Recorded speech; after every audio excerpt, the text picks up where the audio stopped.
Hey guys, 8 months ago we talked about U.S. expansionism and the current administration, trends we've seen in the past, and how what the current administration is doing is just continuing U.S. tradition and tendency of expanding, and uh, especially in the Western Hemisphere. Now, we've got, of course, more updates. Trump administration has continued to verbally express desires to territorially pursue Greenland. And in fact, very recently, headlines today about verbal threats or maybe warnings, really threats of the current administration's ability, the commander in chief, Mr. Trump's ability to pursue Greenland with military might. So that's pretty fucking big. And of course, countries have to take this real fucking seriously because Trump administration just did it with Venezuela. We hopped in and we fucking took its leader right out of there, snatched him out, and brought him back to the U.S. for trial. So that's pretty fucking interesting. And I'd argue yet again, not that different from previous administration. Now, that's not to say the current administration isn't radically different from previous ones. Domestically, it very much is. But when it comes to foreign affairs, I would argue it hasn't been that different. Again, we see U.S. Tradition of intervention quite a bit. I mean, look at the past 100 years, past 120 years. World One, and of course Roosevelt's corollary, Monroe Doctrine, all that stuff. Although the Monroe Doctrine was kind of against intervention in some ways, whereas the corollary was much more for it, which we talked about in the expansionist video 8 months ago, and check out that video if you're curious about it.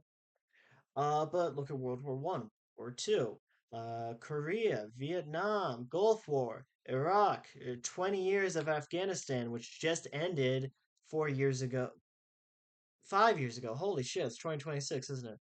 5 years ago in 2021 under the Biden administration. I mean, we've been intervening in other countries' affairs for a very long time, and those are just official wars. If you look outside of that, during the Cold War, funding other groups, things we've done in Cuba, and things we've done in Latin America for quite a bit of time throughout the Cold War, and to this day, with the Trump administration, of course, getting involved in Venezuela, uh, with some differences, of course. It's a little crazy and different that we're just shooting random boats off the coast of Venezuela for no apparent fucking reason.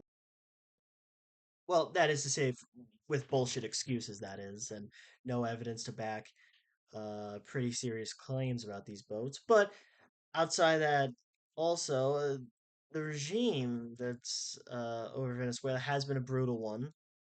And so there is the argument to be made that, yeah, it's totally normal for the US to get involved, to intervene, as we have before in the past, especially regarding South American continent.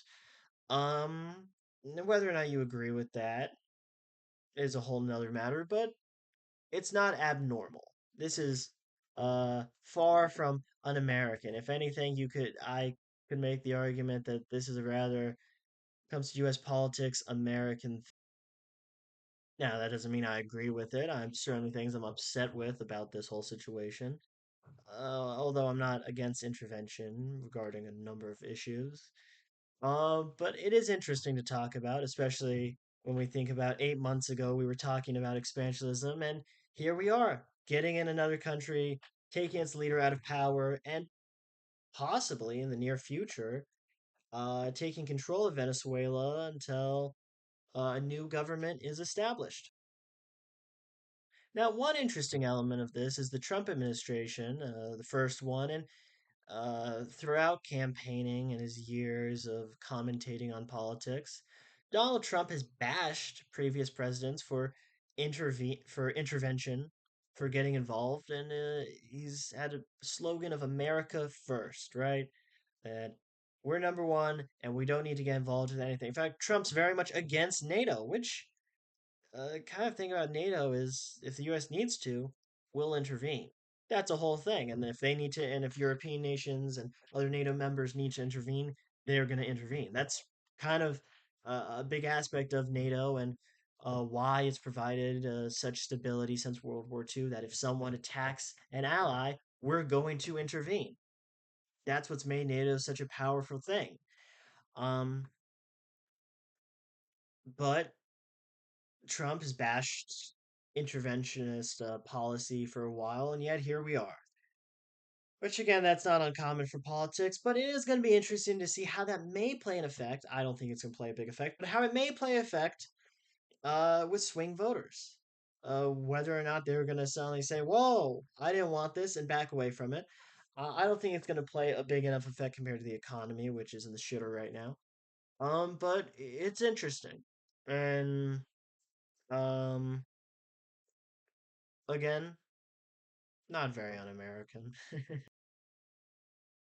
Anyways, maybe I'll make a video going more in depth about the Trump administration's domestic policy and how fucking radically different it is from previous administrations. If you'd like to see that, like, subscribe, and keep your eyes open for more Siksha content, whether you're here for our political videos, such as presidential tier lists that I've made one personally, and then one I've made with Aaron and Carson, which is a great video, or political compass tests that I've taken. Carson took one on video as well.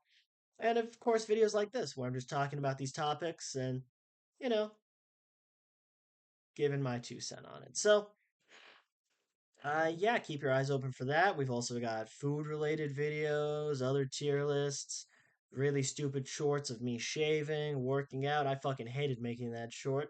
All sorts of random content. So, keep your eyes open, and I'll see you in the next video. Bye bye.